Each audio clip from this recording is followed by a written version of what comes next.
Got a minute? Let's talk about how to deal with another driver's insurance after a wreck. At the crash scene, take pictures of any damage on both vehicles. Also, get a photo of the other driver's insurance card and driver's license. If they don't have an insurance card, ask for their name, phone number, insurance company, and a policy number, and give them your information. When you get home, file a claim with the other driver's insurance.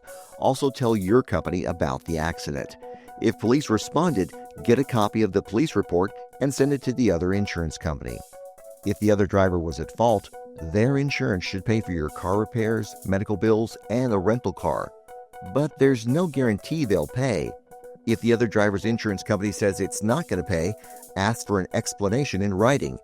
Keep in mind, you don't have a contract with the other driver's insurance. This means you don't have all the options you do with your own company, so you may need to file a claim with your insurance. Your company will try to recover your deductible and whatever they pay you for the claim from the other driver's insurance. We can help with complaints against insurance companies. Call our helpline or visit our website.